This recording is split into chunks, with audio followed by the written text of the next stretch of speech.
श्री गणेशाय नमः। श्री जानकी वल्लभो विजयते। श्रीमद् वाल्मीकि रामायण बालकांड पहला सर्ग। नारद जी का वाल्मीकि मुनि को संक्षेप से श्री रामचरित सुनाना।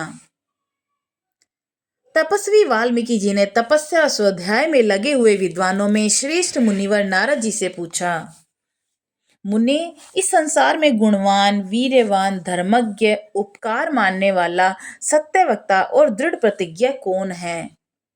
सदाचार से युक्त, समस्त प्राणियों का हित साधक, विद्वान, सामर्थ्यशाली और एकमात्र प्रिय दर्शन पुरुष कौन है? मन पर अधिकार रखने वाला, क्रोध को जीतने वाला, कांतिमान और किसी की भी निंदा नहीं करने वाला कौन है? तथा संग्राम में कुपित होने पर किससे देवता भी डरते हैं? महर्षि, मैं यह सुनना चाहता हूँ, इसके लिए मुझे बड़ी उत्सुकता है और आप ऐसे पुरुष को जानने में समर्थ हैं। महर्षि वाल्मीकि के इस वचन को सुनकर तीनों लोक का ज्ञान रखने वाले नारद जी ने उन्हें संबोधित करके कहा, अच्छा सुनिए। और फिर प्रसन्नता पूर्वक बोले, मुने, आपने जिन बहुत से दुर्लभ गुणों का वर्णन किया है, उनसे युक्त पुरुष को मैं विचार करके कहता हूँ, आप सुने। इक्ष्वाकु के वंश में उत्पन्न हुए एक ऐसे पुरुष हैं जो लोगों में राम नाम से विख्यात हैं। वे ही मन को वश में रखने वाले, महाबलवान, कांतिवान, धैर्यवान और जितेंद्रिय हैं। वे बुद्धिमान, नीतिज्ञ, वक्ता, शोभायमान तथा शत्रु संहारक हैं। उनके कंधे मोटे और भुजाएं बड़ी बड़ी हैं। ग्रीवा शंख के समान और ठोड़ी मांसल पुष्ट है। उनकी छाती चौड़ी और धनुष बड़ा है।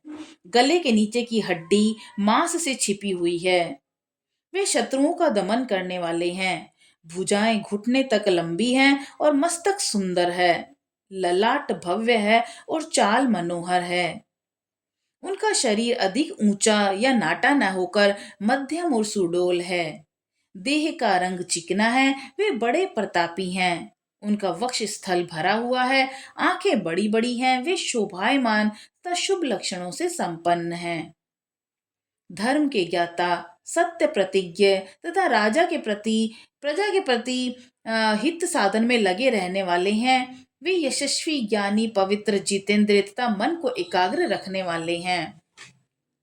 प्रजापति के समान पालक, श्री संपन्न, वेरी विध्वंसक और जीवों तथा धर्म के रक्षक हैं। स्वधर्म और स्वजनों के पालक, वेद वेदांगों के तत्ववेता और धनुर्वेद में प्रवीण हैं। वे अखिल शास्त्रों के तत्वज्ञ, स्मरण शक्ति से युक्त तथा प्रतिभा संपन्न हैं। अच्छे विचार और उदार हृदय वाले वे श्री रामचंद्र जी बातचीत करने में चतुर और समस्त लोगों के प्रिय हैं। जैसे नदियां समुद्र में मिलती हैं, उसी प्रकार सदा राम से साधु पुरुष मिलते रहते हैं। वे आर्य एवं सब में समान भाव रखने वाले हैं। उनका दर्शन सदा ही प्रिय मालूम होता है। संपूर्ण गुणों से युक्त वे श्री रामचंद्र जी अपनी माता कौशल्या के आनंद भाव बढ़ाने वाले हैं। गंभीरता में समुद्र और धैर्य में हिमालय के समान हैं। वे विष्णु भगवान के समान बलवान हैं। उनका दर्शन चंद्रमा के समान मनोहर प्रतीत होता है। वे क्रोध में कालाग्नि के समान तथा क्षमा में पृथ्वी के सदृश हैं। त्याग में कुबेर और सत्य में द्वितीय धर्मराज के समान हैं। इस प्रकार उत्तम गुणों से युक्त और सत्य पराक्रम वाले सद्गुणशाली अपने प्रियतम ज्येष्ठ पुत्र को, जो प्रजा के हित में संलग्न रहने वाले थे, प्रजा वर्ग का हित करने की इच्छा से राजा दशरथ ने प्रेमवश युवराज पद पर अभिषिक्त करना चाहा। तदंतर राम के राज्याभिषेक की तैयारियां देखकर रानी कैकेयी ने, जिसे पहले ही वर दिया जा चुका था, राजा से यह वर मांगा कि राम का निर्वासन, वनवास और भरत का राज्याभिषेक हो जाए। राजा दशरथ ने सत्य वचन के कारण धर्म बंधन में बंधकर प्यारे पुत्र राम को वनवास दे दिया। कैकेयी का प्रिय करने के लिए पिता की आज्ञा के अनुसार उनकी प्रतिज्ञा का पालन करते हुए वीर रामचंद्र वन को चले गए। तब सुमित्रा के आनंद बढ़ाने वाले विनयशील लक्ष्मण जी ने भी अपने बड़े भाई राम को, बहुत ही जो प्रिय थे, अपने सुबंधुत्व का परिचय देते हुए स्नेहवश वन जाने की बंधुवर राम का अनुसरण किया। और जनक कुल के में उत्पन्न सीता भी जो अवतीर्ण हुए देव माया की भांति सुंदरी, समस्त शुभ लक्षणों से विभूषित स्त्रियों में उत्तम, राम के प्राणों के समान प्रियतमा पत्नी और सदा ही पति का हित चाहने वाली थी, श्री रामचंद्र जी के पीछे चली। जैसे चंद्रमा के पीछे रोहिणी चलती है, उस समय पिता दशरथ ने अपना सारथी भेजकर और पूर्वासी मनुष्य ने स्वयं साथ जाकर दूर तक उनका अनुसरण किया। फिर श्रृंगवेरपुर में गंगा तट पर अपने प्रिय निषाद राज गुहे के पास जाकर धर्मात्मा श्री रामचंद्र जी ने सारथी को अयोध्या के लिए विदा कर दिया। निषाद राज गुहे, लक्ष्मण और सीता के साथ राम ये चारों एक वन से दूसरे वन में गए। मार्ग में बहुत से जलों वाले और अनेकों नदियों को पार करके भारद्वाज आश्रम के पर पहुंचे और गुहे को वहीं छोड़ भारद्वाज मुनि की आज्ञा से चित्रकूट पर्वत पर गए। वहां वे तीनों देवता और गंधर्वों के समान वन में नाना प्रकार की लीलाएं करते हुए एक रमणीय पर्ण कुटी बनाकर वहां आनंद से रहने लगे। राम के चित्रकूट चले जाने पर पुत्र शोक से पीड़ित राजा दशरथ उस समय पुत्र के लिए उसका नाम ले लेकर विलाप करते हुए स्वर्गगामी हुए।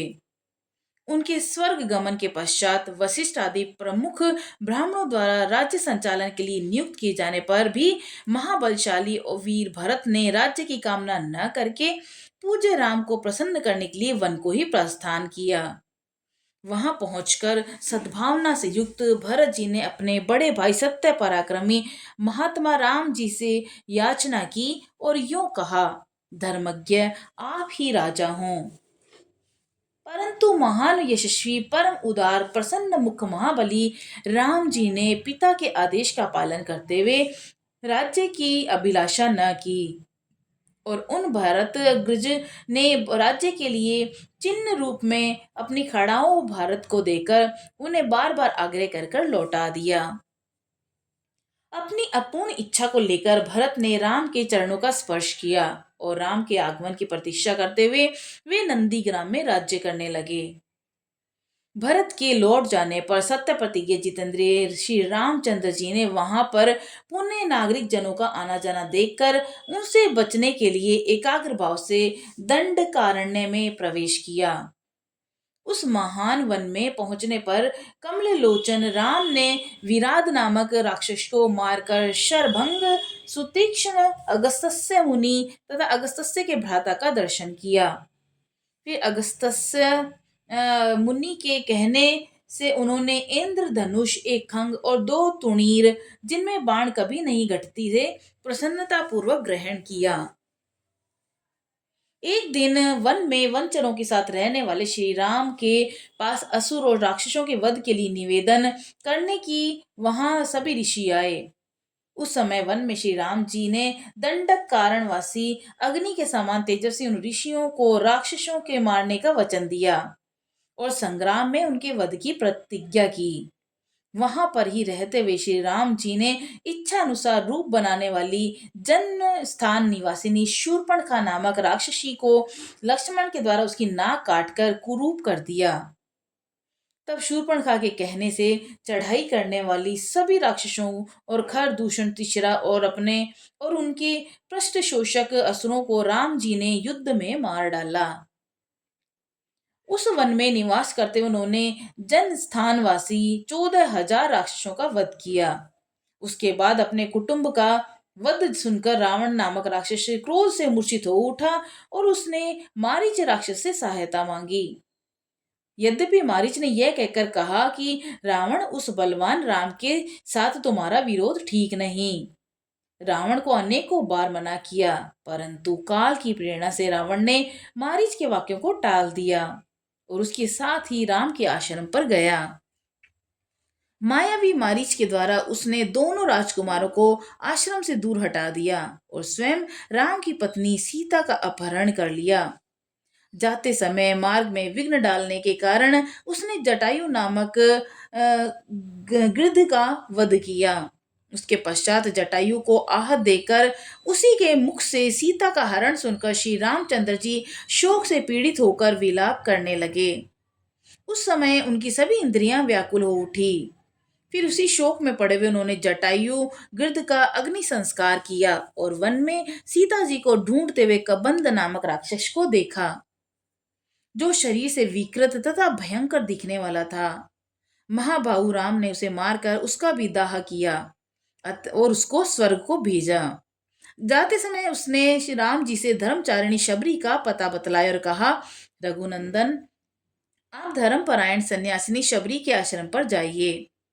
शत्रुहंता महान तेजस्वी दशरथ कुमार राम शबरी के वहां गए और उसने इनका भली भांति पूजन किया। फिर वे पंपासर के तट पर हनुमान नामक वानर से मिले और उन्हीं के कहने से सुग्रीव से भी मेल किया। उसके बाद महाबलवान राम ने आदि से ही लेकर जो कुछ हुआ था वह विशेषतः सीता का वृतांत सुग्रीव से कह सुनाया। वानर सुग्रीव ने राम की सारी बातें सुनकर उनके साथ प्रेम पूर्वक अग्नि को साक्षी मानकर मित्रता की। उसके बाद वानरा सुग्रीव ने स्नेहवश वाली के साथ वैर होने की बातें राम जी से दुखी होकर बतलाई। उस समय राम जी ने बाली को मारने की प्रतिज्ञा की। तब वानर सुग्रीव ने वहां बाली के बल का वर्णन किया, क्योंकि सुग्रीव को राम के बल के विषय में बराबर शंका बनी रहती थी। राम की प्रतीति के लिए उन्होंने दुर्दुम्बी दैत्य का महान पर्वत के समान विशाल शरीर दिखलाया। महाबली महाबाहु श्री राम जी ने तनिक मुस्कुराकर उस अस्थि समूह को देखा और पैर के अंगूठे से उसे 10 योजन दूर फेंक दिया। फिर एक ही महान बाण से उन्होंने अपना विश्वास दिलाते हुए 7 ताल वृक्षों की ओर पर्वत तथा रसातल को बांध डाला। तदंतर राम के इस कार्य से महाकपि सुग्रीव मन ही मन प्रसन्न हुए और उन्हें राम पर विश्वास हो गया। फिर वे उनके सत्य और किष्किंधा गुहा में गए। वहां पर सुवर्ण के समान पिंगल वर्ण वाले वीरवर सुग्रीव ने गर्जना की। उस महानाद को सुनकर वानर राज बाली अपनी पत्नी तारा को आश्वासन देकर तत्काल घर से बाहर निकला और सुग्रीव से भिड़ गया। वहां राम ने बाली को एक ही बाण में मार गिराया। सुग्रीव के कथनानुसार उस संग्राम में बाली को मारकर उसके राज्य पर राम ने सुग्रीव को ही बैठा दिया। तब उन वानरराज ने सभी वानरों को बुलाकर जानकी जी का पता लगाने के लिए उन्हें चारों दिशाओं में भेजा। उसके पश्चात संपाति नामक गृध्र के कहने से बलवान हनुमान जी 100 योजन विस्तार वाले शार समुद्र को कूदकर लांग गए। वहां रावण पालित लंकापुरी में पहुंचकर उन्होंने अशोक वाटिका में सीता को चिंता मग्न देखा। तब उन विदेह नंदिनी को अपनी पहचान देकर राम का संदेश सुनाया तो उन्हें सांत्वना देकर उन्होंने वाटिका का द्वार तोड़ डाला। फिर 5 सेनापतियों और 7 सनीन मंत्री कुमारों को हत्या करके वीर अक्ष कुमार को भी कचूमर निकाला और उसके बाद वे जान पूछकर पकड़े गए। ब्रह्मा जी के वरदान से अपने को ब्रह्मपाश से छूटा हुआ जानकर वीर हनुमान जी ने अपने को बांधने वाले उन राक्षसों का अपराध स्वेच्छानुसार सह लिया। उसके पश्चात मिथिलेश कुमारी सीता के स्थान के अतिरिक्त समस्त लंका को जलाकर वे महाकपि हनुमान जी राम को प्रिय संदेश सुनाने के लिए लंका से लौट आए। अपरिमित बुद्धिशाली हनुमान जी ने वहां जा महात्मा राम जी की प्रदक्षिणा करके यूं सत्य वचन कहा, मैंने सीता जी का दर्शन किया है। इसके अनंतर सुग्रीव के साथ भगवान राम ने महासागर के तट पर जाकर सूर्य के समान तेजस्वी बाणों से समुद्र को शुद्ध किया। तब नदीपति समुद्र ने अपने को प्रकट किया और फिर समुद्र के ही कहने से राम ने नल से पुल निर्माण करवाया। उसी पुल से लंकापुरी में जाकर रावण को मारा और फिर सीता के मिलने पर राम को बड़ी लज्जा हुई। तब भरी सभा में सीता के प्रति वे मर्मभेदी वचन कहने लगे। उनकी इस बात को न सहन सकने के कारण साध्वी सीता अग्नि में प्रवेश कर गईं। इसके बाद अग्नि के कहने से उन्होंने सीता जी को निष्कलंक माना। महात्मा श्री रामचंद्र जी के इस कर्म से देवता और ऋषियों सहित चराचर त्रिभुवन संतुष्ट हो गया। फिर सभी देवताओं से पूजित होकर राम बहुत ही प्रसन्न हुए। राक्षस राज विभीषण को लंका के राज्य पे अभिषिक्त करके कृतार्थ हो गए। उस समय निश्चिंत होकर उनके आनंद का ठिकाना न रहा। ये सब हो जाने पर राम देवताओं से वर पाकर और मरे हुए वानरों को जीवन दिलाकर अपने सभी साथियों के साथ पुष्पक विमान पर चढ़कर अयोध्या के लिए प्रस्थित हुए। भारद्वाज मुनि के आश्रम पर पहुंचकर सबको आराम देने वाले सत्य प्रकार पराक्रमी राम जी ने भरत के पास हनुमान जी को देखा। फिर सुग्रीव के साथ कथा वार्ता करते हुए पुष्पकारूढ़ होकर वे नंदीग्राम को गए। निष्पाप रामचंद्र जी ने नंदीग्राम में अपनी जटा काटकर भाइयों के साथ सीता को पाने के अनंतर पुनः अपना राज्य प्राप्त किया। अब राम के राज्य में लोग प्रसन्न, सुखी, संतुष्ट, पुष्ट, धार्मिक, रोग व्याधियों से मुक्त रहेंगे। उन्हें दुर्भिक्ष का भय न होगा। कोई कहीं भी अपने पुत्र की मृत्यु नहीं देखेगा। स्त्रियां विधवा नहीं होंगी, सदा ही पतिव्रता होंगी। आग लगने का किंचित भी भय न होगा, क्योंकि कोई भी प्राणी जल में नहीं डूबेगा। वात और ज्वर का भय थोड़ा भी नहीं रहेगा। क्षुधा और चोरी का भी डर जाता रहेगा। सभी नगर और राष्ट्र धन धान्य से संपन्न होंगे। सतियों की भांति सभी लोग सदा प्रसन्न रहेंगे। महायशस्वी राम बहुत से सुवर्णों की दक्षिणा वाले 100 अश्वमेघ यज्ञ करेंगे। उनमें विधि पूर्वक विद्वानों को 10,000 करोड़ गऊ और ब्राह्मणों को अपरिमित धन देंगे और 100 गुने राजवंशों की स्थापना करेंगे। संसार में चारों वर्णों को वे अपने अपने धर्म में नियुक्त करेंगे।